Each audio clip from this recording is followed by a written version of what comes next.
এসেছে মর্তধাম থেকে এক মানবের নারী। তার নারীকে নাকি তোর নাগিনে দংশন হয়ে সে মারা গেছে। কই পিতা, কই সেই নারী? দেখতেছি এই নারীকে তুই চিনতে পারিস না। তুমি, তোমায় যে আমি চিনতে পারছি না। বাবু, তুমি আমায় চিনতে পারছো না, না চিনতে চাইছো না বলো তো? সত্যি মর্তবাসিনী, আমি তোমায় চিনতে পারছি না। কে তুমি? আমায় চিনতে পারছো না? আমি হলাম বেহুলা, তোমার এই সেবিকা বেহুলা দাসী। কখনই না। মর্তধামে রয়েছে আমার সেবিকা। আমি জানি না, তোমায় আমি চিনি না। চিনো না? না। সাক্ষী দেব গো মাতা ষোলবেশ্য হরি, যত দাবি করবো আমি দেবী নৃত্য করি। পদ্মাবতী, মাতা, কেন তুমি চিনতে পারছো না? সত্যি বলছি মাতা, আমি তাকে চিনি না। তাকে আমি কোনোদিন নয়নে দর্শন করিনি। তুমি ওই মর্তধামে গিয়ে যার যার স্বামীকে তুমি খেয়ে বেড়াও।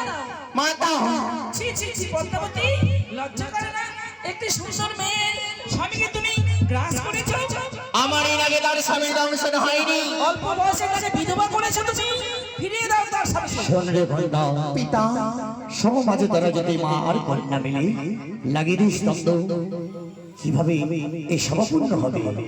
ব্যক্তির চিৎ পতঙ্গ তার একটি শিক্ষা পাবে। বল এখনো সত্য করে তোর নাগে তার প্রতিকে দংশন করবে। না পিতা, আমার এর আগে তার স্বামীকে দংশন করেনি। তোমার কাছে কোনো প্রমাণ আছে? প্রমাণ রয়েছে দাদু, প্রমাণ। মাগো, তুমি ভালো করে আমায় চেয়ে দেখো, তুমি আমায় চিনতে পারো না। তোমার করুণাতে আমি এসেছি এই দেবতার সবার মাঝে। বালা বলল মামি হরা পাবে, বালা বলল মামি হরা পাবে। মিথ্যে কথা রনি বলেছো, কে যে বাপ তার নাগে। তাই বুঝি যেই নাগে দংশন করেছে বিয়ের বাসর ঘরে, তার আমি পুচ্ছ কেটে রেখেছি আমার এই স্বাধীন অঞ্চলের মাঝে। দেখো তো মা, এই তোমার এই নাগিনীর পুচ্ছ কিনা?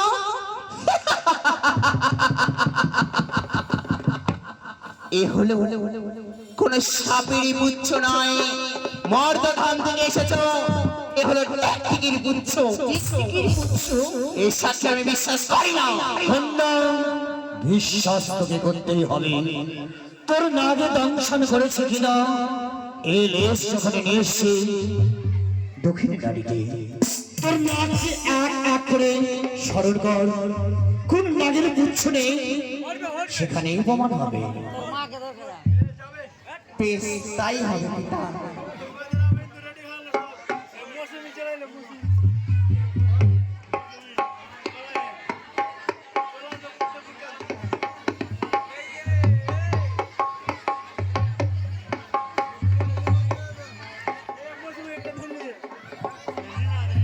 এটা তো